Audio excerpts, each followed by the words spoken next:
When my mom was a little girl, she heard this wild rumor that she comes from a family of witches.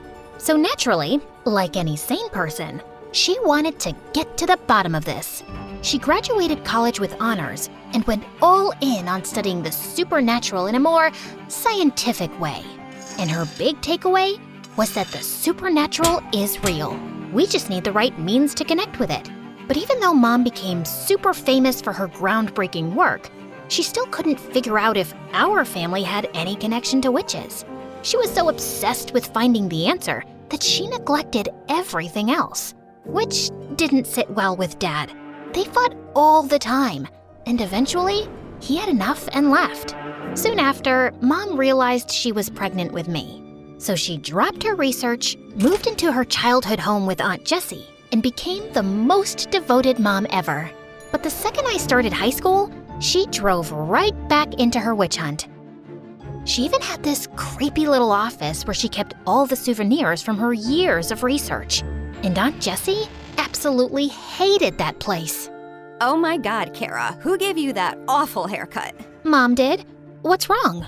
Nothing, except you looked like a shaved squirrel. She looks fine, Jessie. And why are you in my office anyway? I thought you hated coming here. I do. It's just that I need some money. I'm traveling to Bora Bora tomorrow with Jack, and I don't want him to see me as some wannabe leeching off his money. Who's Jack? I thought you were dating Mark. Ugh, Mark was such a bore, so I broke up with him. Now I'm dating Jack. You know he's an entrepreneur and he owns a yacht? A yacht!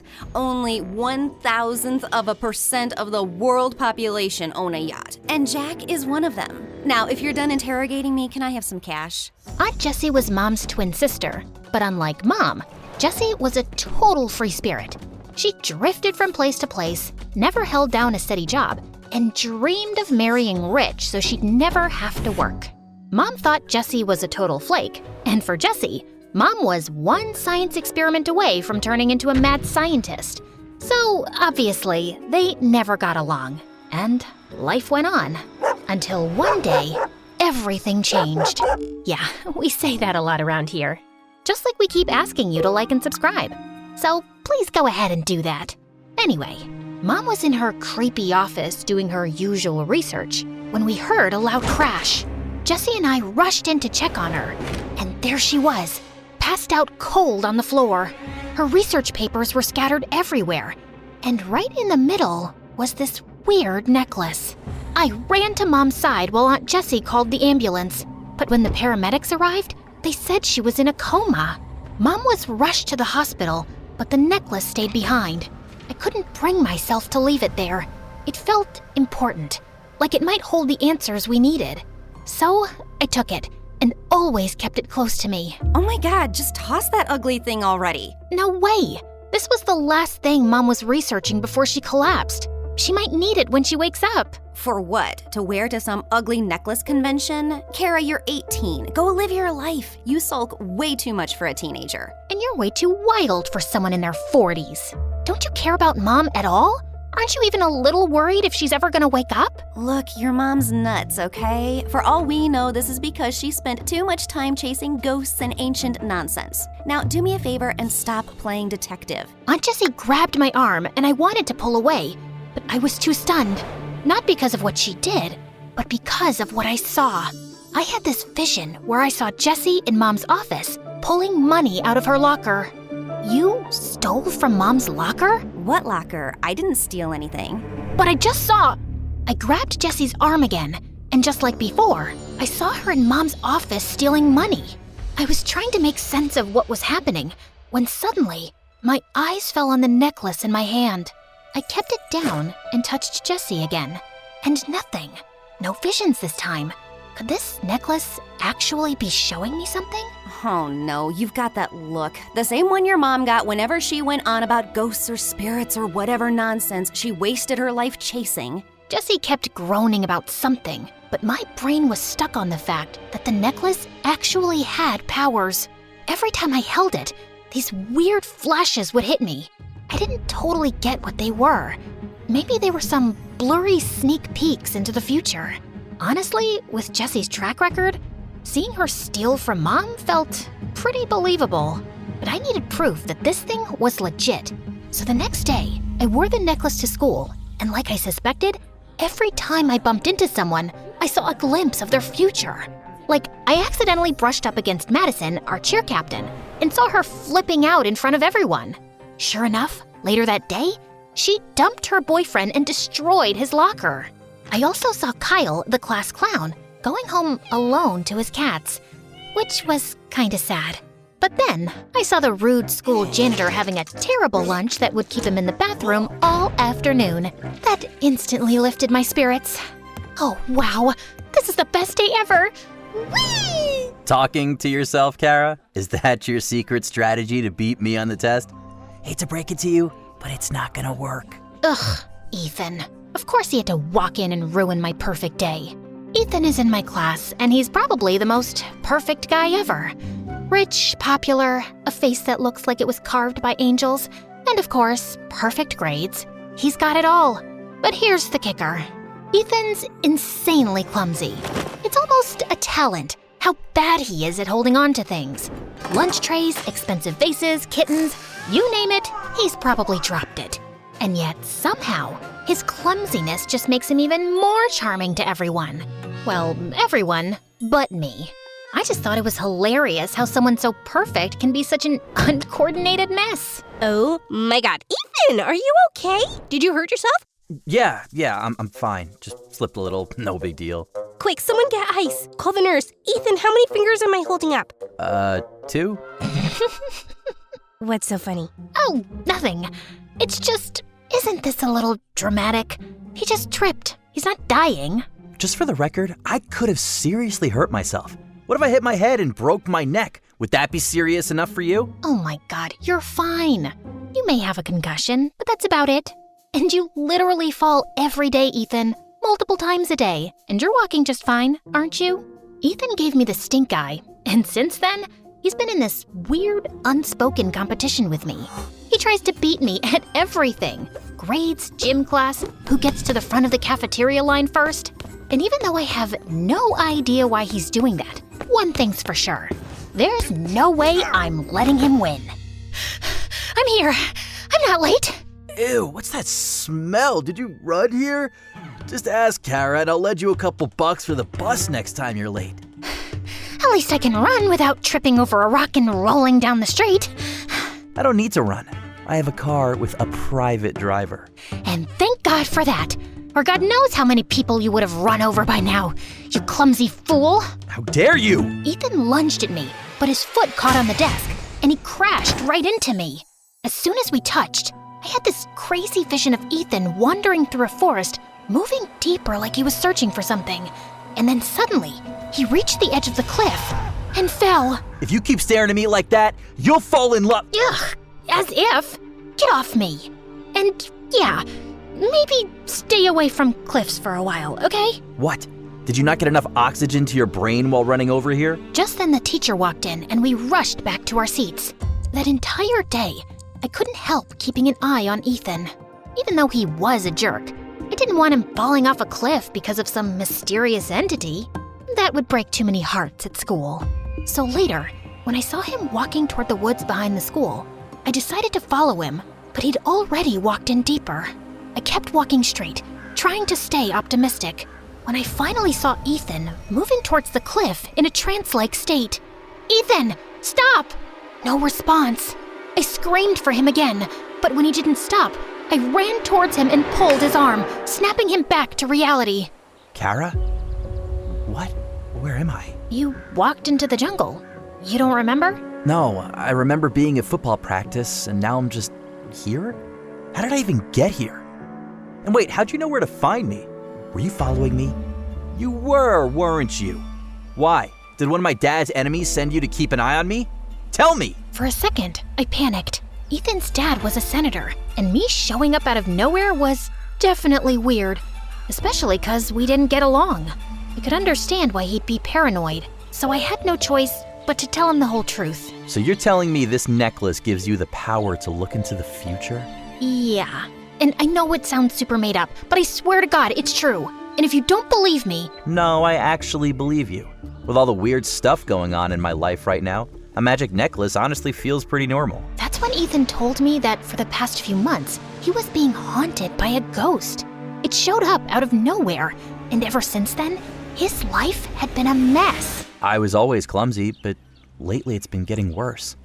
I wake up doing the weirdest stuff, like wrecking my mom's rose garden or doodling all over some portrait of my great-grandfather. And I don't even remember doing it.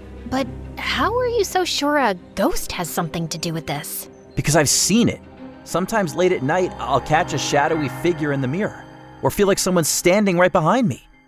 Plus, we moved into this house only 6 months ago, and my parents were warned it might be haunted.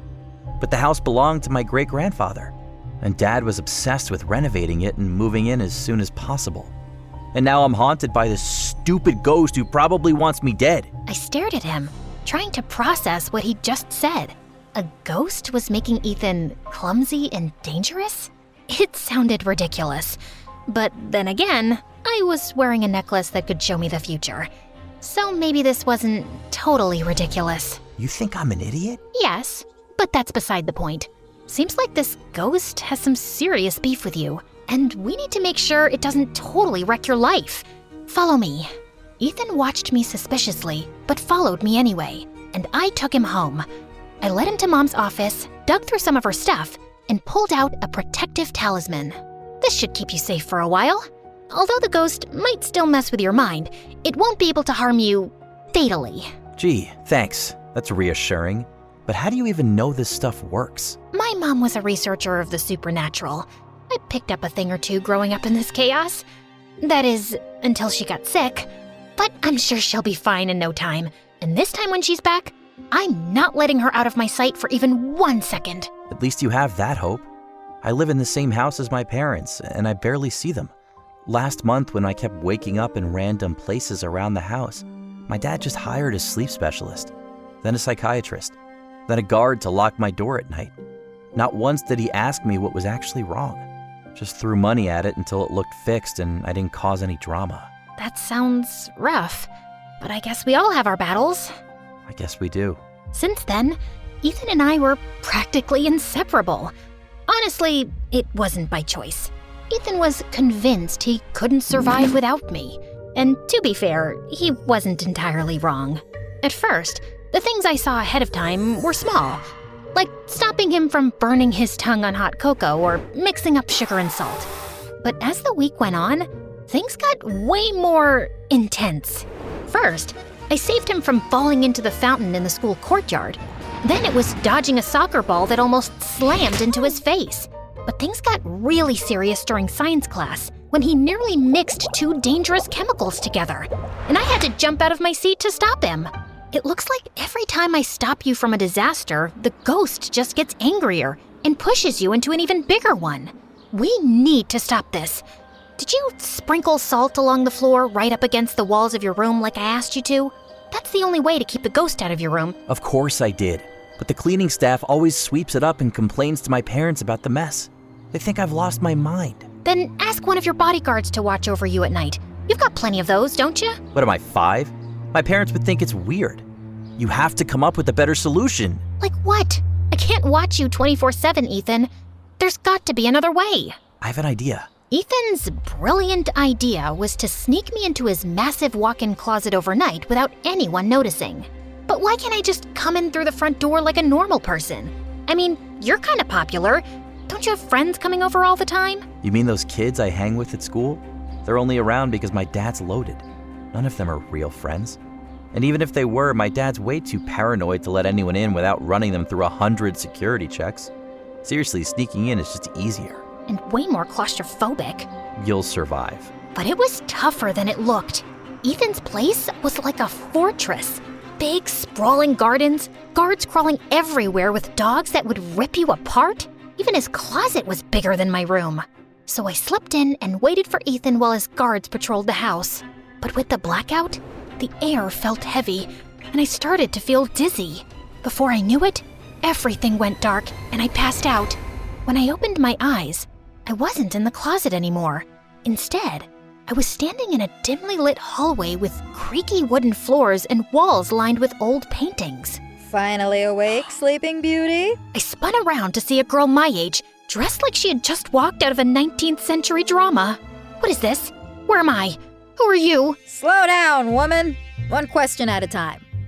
You're having a dream, and I'm the ghost of this gorgeous house. You're the one haunting Ethan? Haunting is such a dramatic word. Let's just say I'm invested in his miserable little life. Why? Because I enjoy tormenting pretty boys. In life, I scarcely had the time for such amusements, but now, as a ghost, I can slip in and out of their lives as I please. It's one of the few pleasures I have left. Now, if you're done pestering me with questions, there's something important I need to show you. She led me down a narrow staircase and finally stopped in a weird cave that looked like it was centuries old. The walls were all stone, and on them were strange looping symbols repeated over and over in neat rows. I was trying to make sense of what they meant when the ghost gestured towards the end of the cave to a red door. If you want answers, just walk through that door. What's behind it? The truth. You're really enjoying this, aren't you? Oh, immensely. Now do as I say. You don't have much time. I took a deep breath and walked over to the door. But just as I was about to turn the knob, I heard a scream coming from the end of the cave. I got so spooked, I immediately recoiled and fell. My head hit the ground, and I don't remember what happened next, except I woke up staring at the ceiling in Ethan's living room. I slowly got up, trying to make sense of what happened, when I saw Ethan holding a lighter, standing inches away from the curtains. Without thinking, I lunged forward and snatched the lighter out of his hand, when suddenly Ethan's parents walked in. Who are you and what are you doing in my house? Dad, she's... I'm not asking you, Ethan. You go to your room. But Dad... I said leave! Ethan's mom took his hand and took him to his room, while I just stood in the living room, motionless. As for you, girl, you broke into my house, and judging by that lighter in your hand, I'd say your intention was to set something on fire. Some rival sent you to sabotage me, so I stepped down from my mayor campaign? What? No, I wasn't trying to burn anything. I was helping Ethan. Ask him. I don't have to ask him anything. My son would never be friends with someone like you. Excuse me, sir, but you're crossing a line here. I agree this whole thing looks suspicious, but I'm telling you the truth. You can call my aunt. She can vouch for me. Oh, I'm sure you have some accomplice ready to cover for you. Enough of this nonsense. You're not fooling me. Before I could argue any further, his dad pulled out his phone and called the police. And an hour later, I was sitting in the police station, feeling like the unluckiest person in the world.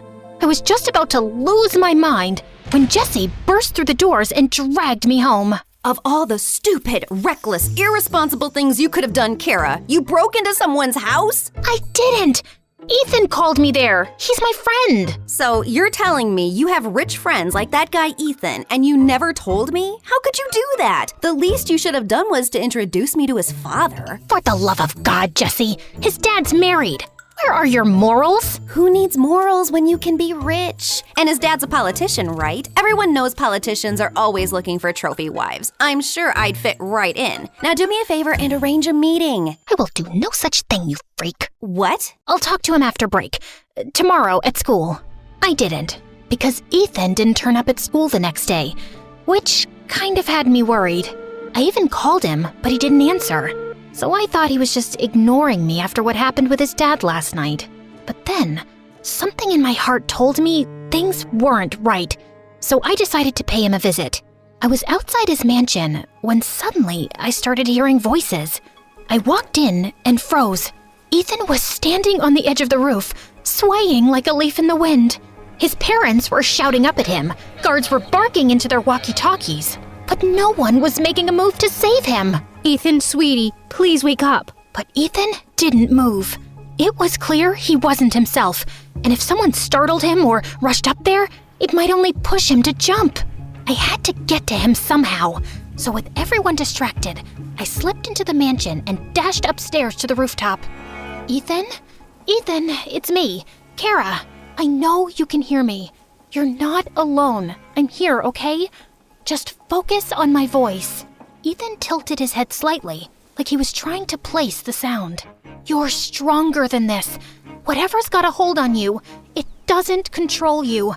You're Ethan, the guy who trips over air and somehow still looks cool doing it. You're not a puppet. Fight it! For a moment, nothing happened. Then slowly, he turned his head to look at me. Kara? It's me. I've got you. I won't let go, I promise. Finally, he reached out, and the moment our hands touched, I yanked him away from the edge with all my strength. But I fell, hit my head, and blacked out.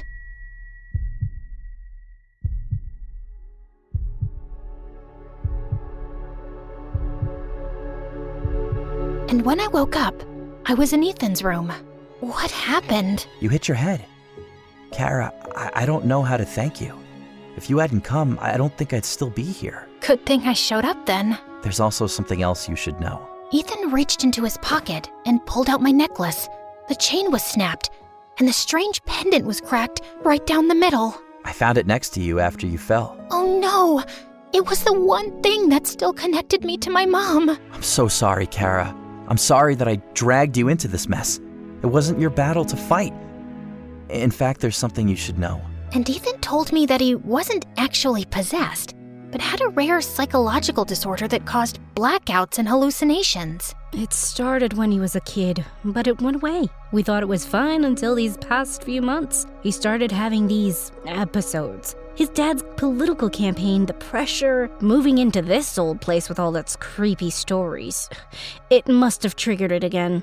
And we tried to keep him safe, secured the entire place, but we failed. My parents didn't tell me this because they thought I might freak out and maybe the condition will worsen.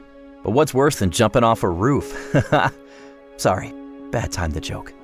But the bottom line is that I'm truly sorry for everything I've put you through. And I'd really love it if we could be friends. Ethan was still talking when my phone buzzed. It was Aunt Jessie, and she told me that Mom was finally awake. I told Ethan, and he immediately offered to take me to the hospital. As soon as we reached the hospital, I rushed into Mom's room and held her tight. Oh, thank God. I was so scared I'd never get to see you again. Oh, my sweet girl, I missed you too. And I've got to say this, you've been so brave. But Mom, I messed up. I broke the necklace. Well, you kind of did me a favor there. Mom's eyes drifted to the broken necklace, and she told me that it wasn't just some souvenir, but an ancient relic designed to imprison souls. I studied it thinking it would confirm our family's history with witchcraft. I thought if I could connect my spirit to it, I'd gain the wisdom I'd been seeking. Instead, the necklace trapped me. My body stayed here in a coma, but my spirit was locked inside. But when it broke, it lost its hold. My soul was released and returned to my body. So, you were in this necklace all this time? In a way, yes. I've been watching you, and you've been so brave, Kara. Although I got a bit freaked out when I saw you walking towards that red door. Wait, you know about the red door? How? I never told anyone about that vision. I know because I was there. That scream you heard was mine. And it wasn't a vision, Kara. The necklace was messing with your head. It feeds off your fears and uncertainties. And when it sensed your confusion about Ethan's haunting, it created the image of a ghost to prey on your emotions. It was all a trick to get you to walk through that red door willingly. And if you had, you'd be trapped just like I was. So, you mean everything I saw in my visions was my imagination? But what about the stuff that came true? The necklace has this strange power of showing you bits and pieces of the future, but never the full picture. It keeps you curious, making you rely on it to guide you. That's how it earns your trust and manipulates you. I think I'm gonna lose my mind. No, you won't, because I will never let this happen again. I'm done with these studies, Kara. I lost sight of what matters and nearly lost everything. I think I want to focus on my family again. I'd love that too, Mom. Great! Now that you're both reunited, maybe we can talk about my Bora Bora trip? No? Fine, I'll just sit here quietly. We all laughed, and it felt like a new chapter had begun. The necklace was gone, Mom was awake and back with me. And as for Ethan, well, he's still clumsy as ever. But at least he's taking therapy so he won't roll off another building and blame it on a ghost.